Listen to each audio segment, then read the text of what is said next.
Hello, welcome to the Manasplained podcast. I'm Connor. Today I'll be talking about the deck I built for Lady Orca.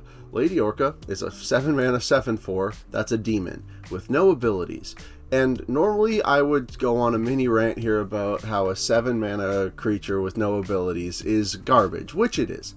But because we have 7 power here, it reaches a threshold of if you just land 3 hits or 2 hits with double strike, or 1 hit with triple damage, you can kill someone with commander damage, and that's really important. So I'm going to take this deck in that direction, because Demon Tribal wouldn't make sense because it's a vanilla creature, and yes, there would be some cards that I could sack it to gain life equal to its power, or maybe I could fling it, or stuff like that, but I just really wanted to go the Voltron-y commander damagey route, and because we have red and black, we have good sources of evasion, card draw, removal, all that stuff, while red gives us the ability to deal the big damage to help get in the commander damage for lethal. So yeah, I really hope you liked the video. So don't forget to like, subscribe, and comment, and let's jump into this deck list. So because Lady Orca costs 7 mana, you really wouldn't be going for the win the turn you played her. And so because of that, I'm not adding any of the haste cards, and it's just the damage doublers, some double strike cards, a bunch of evasion cards, and then some protection cards. Maybe the protection should be higher, but again, you're just playing her, and then on the next turn equipping some stuff, and then going for the one-shot kill, or enchanting her with stuff and going for the one-shot kill, which I think is really, it's all this deck is going to do. And if your commander gets killed, you always can just deploy it next turn, and then the turn after that, equip all the stuff, go for the kill.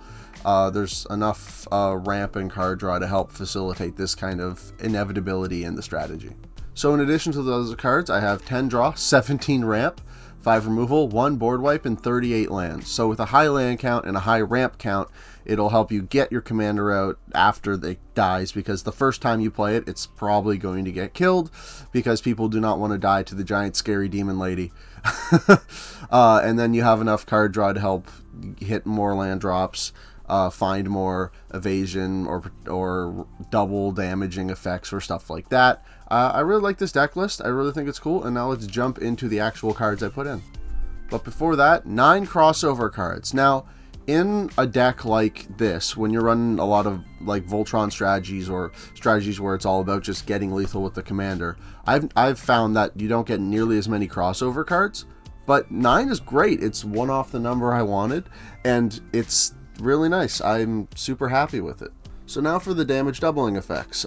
These cards can amount from anything from like an aura to an actual enchantment itself, but yeah, I really like these cards. So these are the damage tripling cards in the deck. Fiery Emancipation and City on Fire are just enchantments that sit out there, and whenever a source you control deals damage to a permanent or player, it deals triple that damage instead, which is insane. And one of these cards plus an evasion effect, and then you kill someone just on the spot like that. It's kind of crazy. And then Isengard Unleashed is a 2-time use. The first time costs 5 mana, and then the damage can't be prevented as well, which is insane. And then for 7 mana later, you can also recast it, flashback from your graveyard. So it's 2 instances of it. Yeah, these cards are, like I said, 1 evasion card and 1 of these cards, and then you can kill a player, which is kind of crazy. It's really strong. It is a bit mana expensive, but at the same time, like, this is what the deck's trying to do. So having access to green really makes it so that you can get in the lethal damage very quickly. These are the creatures that are damage doublers. Obosh makes all of your odd mana costed stuff deal double damage, which is super great. Fiendish Duo just deals double damage to your opponents, but it has not to be a source you control. It's if any source would deal damage to one of your opponents, it gets doubled, which is honestly kind of wild. And then Angrath's Marauders, again, just another damage doubler, but since they're all creatures, if you wanted to, you could help use them to convoke out the City on Fire, which it does cost 8, so these can help reduce the cost a little bit if you're tapping them to help get it out there. These are all of the damage doubling enchantments. Dictate and Furnace of Wrath, you have to be careful, because they can deal damage to you, which is unfortunate. But Gratuitous Violence, it's if a creature you control would deal the damage, so that is fine. You can't get hurt by playing one of these. But yeah, you have to be careful with Dictate the Twin Gods and Furnace of Wrath for how it could deal damage to you, which would suck. Dictate does have flash though, so you can play this at flash speed in response to during combat, so you don't have to, if someone's gonna destroy it, they would need to have sorcery speed. If they have sorcery speed removal on their turn, they wouldn't be able to destroy it, so you can flash it out during combat on your turn or in the end step before your turn, which I think is super important and very good. And then the sound of drums. You get to enchant your commander with it, and then they just deal double damage. But you can also pay 2 and a red to return it to your hand. If your commander is going to die and you have some excess mana floating around, you can then return this so that you could potentially re-enchant your commander with it.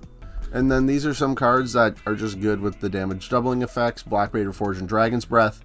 Dragon's Breath, if you put it into your graveyard, somehow when you recast your commander, it'll come back equipped to Lady Orca, and it does give haste, which again, like I said, wasn't a main focus of the deck, but that's still kind of useful.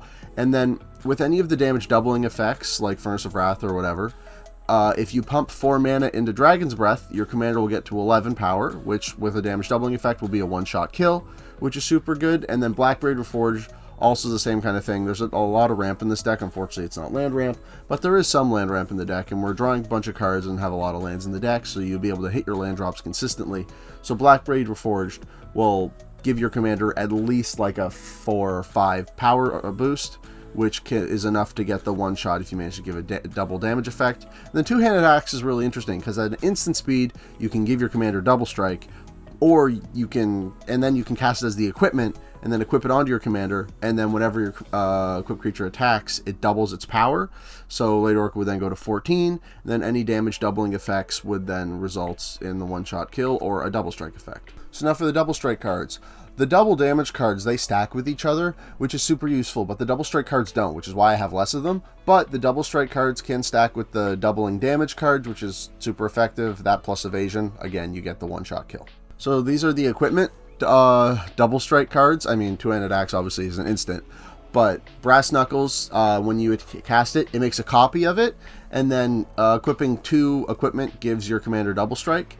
So you cast this, and then if you equip this plus another equipment like Blackblade Reforged, or for example Swiftfoot Boots, which is in the deck, it will give it double strike, and you only need to equip one of the Brass Knuckles, which is pretty cool. Fire Shrieker, Lizard Blades both just give double strike. Lizard Blades is super good because since it's a creature, you can use it to convoke out the City on Fire before you equip it, which is super useful. And then Embercleave. Embercleave is a ridiculous card. This card is insane. Gives your commander +1/+1 and double strike and trample. So if you don't have any evasion effects out, this putting on your commander turns into an 8/7 with double strike and trample. You're probably going to get at least some damage through, because that is insane. Yeah, all of these cards, and because they're equipment, if your commander dies, they stick around and you get to re-equip it later. These are all of the effects I just give your commander double strike without having to equip. Chaos Terminator Lord is a creature, but it functions just like Blood Mist. 4 mana at the beginning of combat in your turn, a creature gets double strike until the end of turn.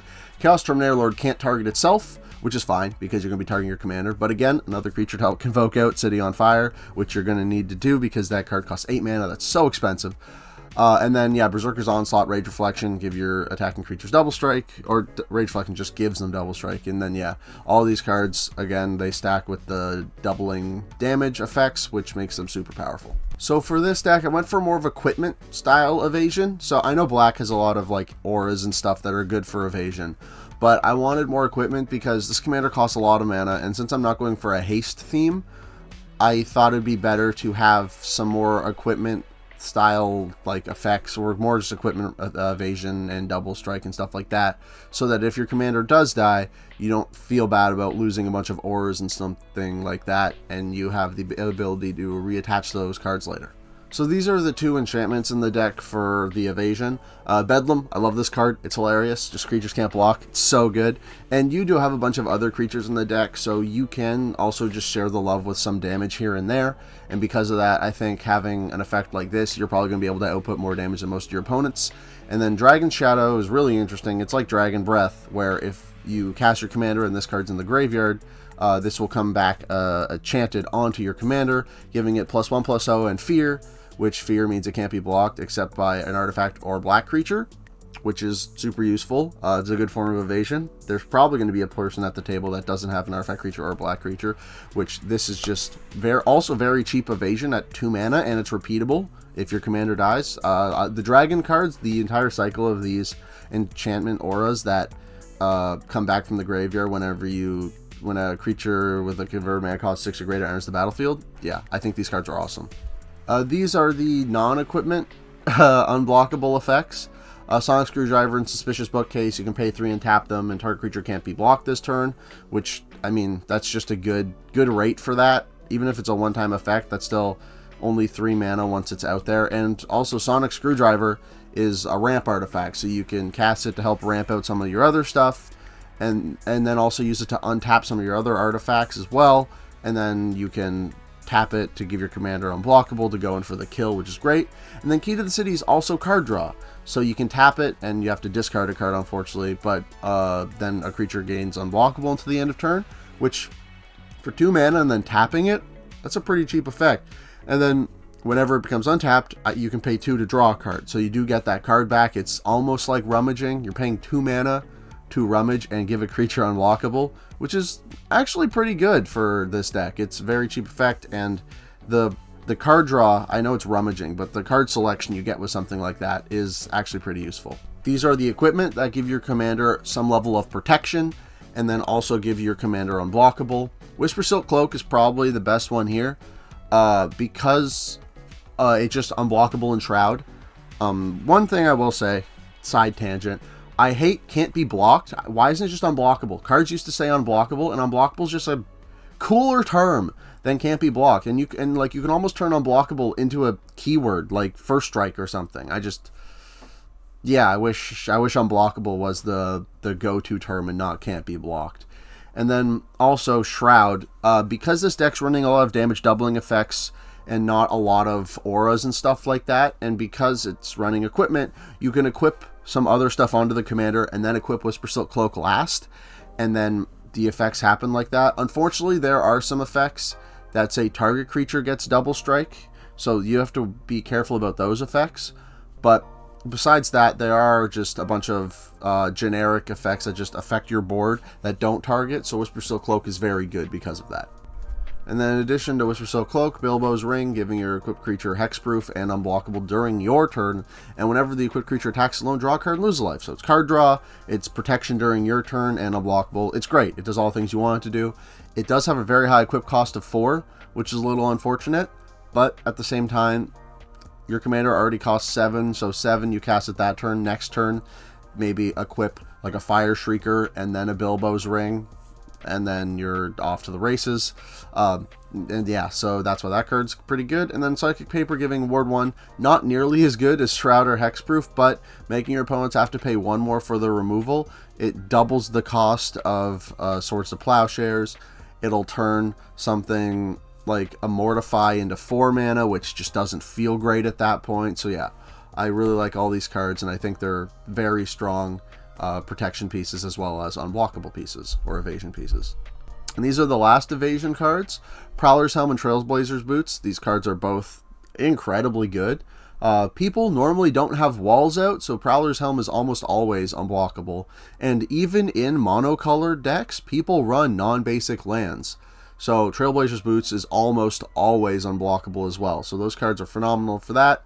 And then Hot Soup is a very funny card, but you have to be careful. If someone has like a shock or like a lava spike, it will be able to kill your commander, which is very funny, or gut shot or something like that. But at the same time, it is just another unblockable card. 1 mana equipment, so you can play this on turn 1 to get it out there and just have it waiting until you get your commander out. It's great. So you already saw some of the protection cards, but I do have more than that. I have 5 because this commander really needs the protection, and hopefully you can afford the extra like 1 mana after you cast your commander to put a protection piece on it. So the protection cards you haven't seen yet: Lightning Greaves, Kai's Ghostform, and Swiftfoot Boots. Lightning Greaves is in here for the same reason Whisper Silk Cloak is, where yes, it is Shroud, but you can equip other stuff onto it first, and some of the effects just affect the board, like a what's it called, like a City on Fire, Fiery Emancipation like effect. So because of that, the Shroud doesn't stop your commander from dealing the triple damage. And then Kai's Ghost Form and Swiftfoot Boots only cost 1 to give protection. And Kai's Ghost Form is just insane. One issue with Kai's Ghost Form is it doesn't stop the removal from hitting your commander. So if it dies and then comes back, if it gets killed during combat somehow, it will drop out of combat, no longer swing, and it'll also lose all the equipment and auras that are attached to it. But for 1 mana, giving your commander a 1-up or an extra life is just super useful. And I run Kai's Ghost Form in almost every black deck that I have, because it's just it's such a good card. This card's amazing. So now for the draw. I managed to put 10 card draw spells in here, which is great. Black does give you access to good card draw, and red has kind of card draw. So because I was able to hobble together what I like as a card draw package. So these are the black card draw spells I add to the deck. Something I learned recently is Night's Whisper is an older card than Sign in Blood, I'm pretty sure, which is wild because it's just a better card. I'm surprised that usually power creep, cards get stronger as time goes on, but somehow Night's Whisper got worse as time goes on, which is funny. And then Read the Bones is almost draw 3 cards with the Scry 2, which is amazing card selection. So yeah, all these cards help you just to hit your land drops and find the important pieces you need in the deck to be able to execute your game plan. You've already seen Bilbo's Ring, but Faithless Looting Cathartic Pyre. Cathartic Pyre also acts as removal, in addition to being a Faithless Looting-like effect. And I do have some cards in here like Dragon Breath and Dragon Shadow, which like being discarded, so I don't mind running those cards in here. And Cathartic Pyre's duality of being 3 damage or to a creature or a planeswalker, or a Faithless Looting effect it's just good value, and it's super useful to have a card with the duality like that, or the modality. And then Faithless Looting be able to do its effect twice. You can do it now and then flashback it later. It is great. And then because the commander costs so much, I decided to put in these 4 instants and sorceries that discard a card, draw some cards, and then make some treasure tokens to help you get your commander out, equip some stuff to it, and then swing for the fences. So now for the ramp. The ramp it's what you'd expect in a black-red deck. Because the deck is no green, you don't get as much land ramp as you would like, but you do get some land ramp cards here and there as much as you can reasonably fit. And then also I'm running some cards I've never put in a deck on this series yet, I don't think. And those cards being rituals. I don't think I've put rituals in any of my decks on this series yet. If I have, call me out in the comments on that one. But Ironcrag Feet, it gives you 7 red mana. So if your commander has died once, you can tap this for the 4 mana to get 7 red, and then you add 2 more mana to it, and it makes your commander go from a 9 cost down to a 6. Or if you cast this for the 4, you do get the 7 red, and you can add 1 more black to it to be able to cast your commander 2 turns early. It makes your commander go from 7 down to 5 because of that, which is super useful.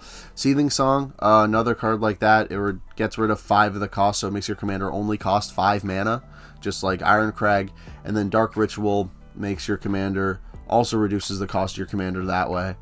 Seething Song is great though, because if you have 5 mana out, just like Dark Ritual and Ironcrag Feet, these all reduce your commander down to 5 mana the first time you cast it, which also that 5 mana, or which would be 6 mana if you play another land on the next turn after, is probably enough mana to deploy a threat or be able to equip on some stuff that'll give your commander the ability to swing in for the kill. These are some of the ramp pieces I'm running. Thran Dynamo, 4 mana, giving you 3 mana back is crazy useful, and with the amount of artifacts and equip costs I have in this deck, Thran Dynamo is extremely helpful. Everflowing Chalice, you get half the mana back that you put into it. It's a good return on investment. You spend 6 mana on it, it taps for 3, etc, etc. Amazing card. And then Soul Ring, again, this card is cracked. But because the commander has a high amount of generic in the casting cost, and you're running such a high volume of artifacts and equipment and equip abilities and stuff like that, I've decided to run cards like Thran Dynamo because the colorless mana will be of use. So more ramp artifacts. Wayfarer's Bauble does get you a basic land out. Gilded Lotus, 5 mana to get 3 mana of any one color. So there are a lot of cards like Fiery Emancipation and City on Fire that have a high color casting cost, and this will help get you the pips you need to get those out.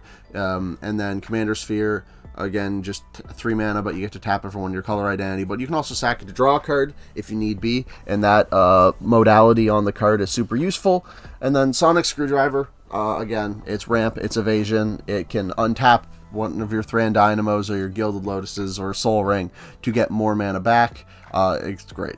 More and more, I've been liking the talismans lately. The signets are great. I've always run the signets when I can if it's not a green deck, because they're just really good value. But I used to not be that hot on the talismans because of the damage they deal to you. But you really won't need to tap them for the colored mana all that often, and even if it's just once in a blue moon, that's fine. You do have 40 life, so you do have some life to play with there. But yeah, the talismans, more and more over time, I've liked them, and I think they're like absolutely phenomenal cards. And I'm glad they've got reprinted a bunch semi-recently so that their cost wasn't too high, because they used to be pretty expensive cards. And then you've seen these cards before. It's a Impulse Ramp with the treasures. It's great. They help you get your commander out. They're just good cards. So the removal is very low in this deck because the removal is in your command zone, and it's player removal. So that's like the main focus. And if you can remove a player, you don't have to worry about any other stuff. So, but there is some removal pieces because you need to have at least a little. So the removal I decided to go with in this deck, a Braid, just like Cathartic Pyre, the modality of it is phenomenal. Molten Collapse, this card is wild. It is so good. Being able, for 2 mana, destroy creature or planeswalker.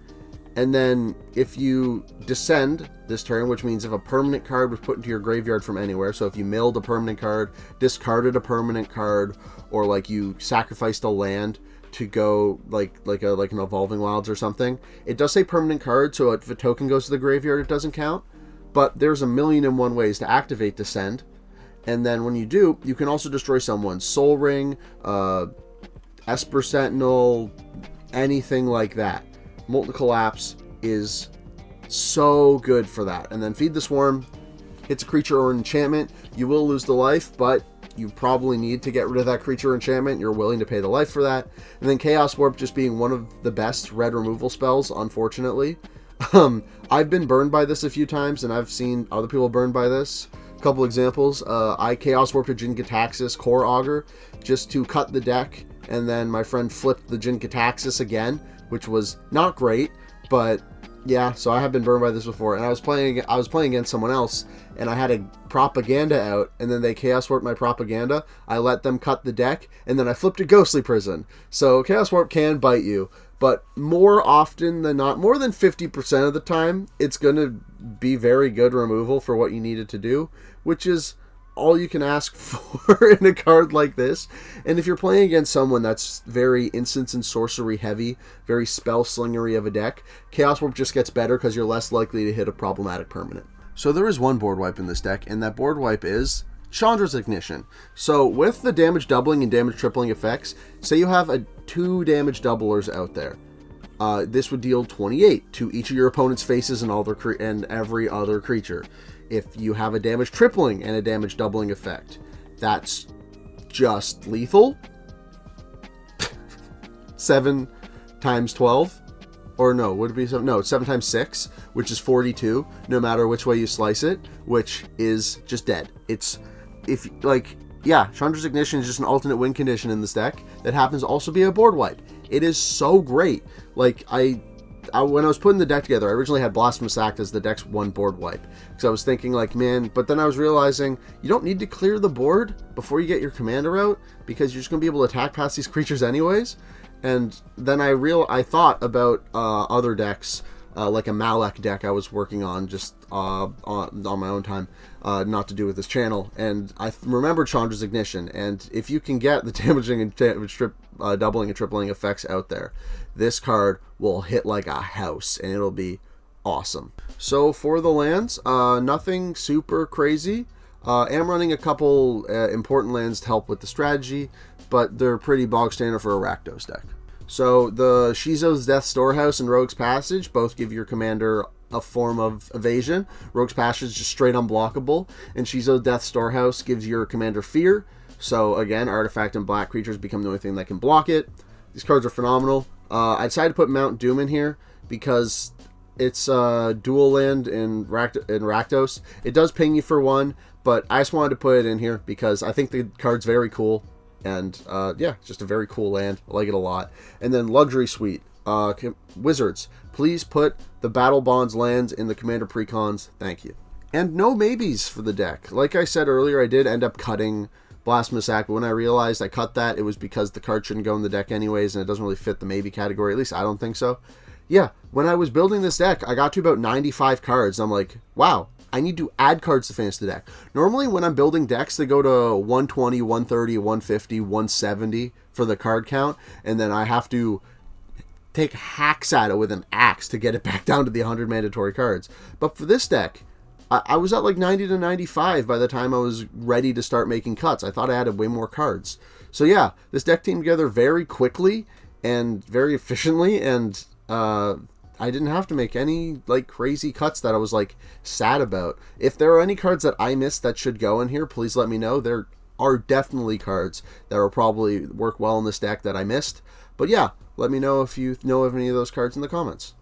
Speaking of comments, please comment. I love talking with all of you when these videos go up. It's my favorite part of making these videos, is having those discussions down there.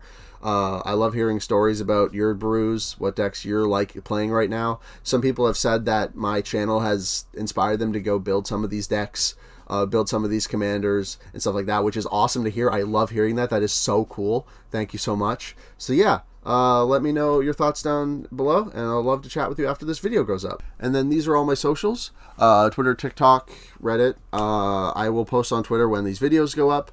I will eventually figure out what I'm going to do on TikTok.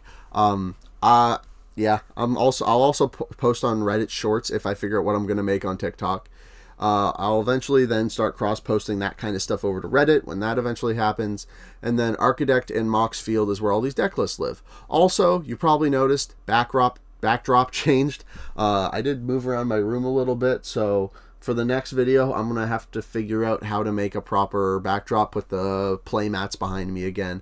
But that's future Connor's problems.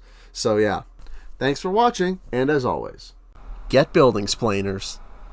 Alright, that is so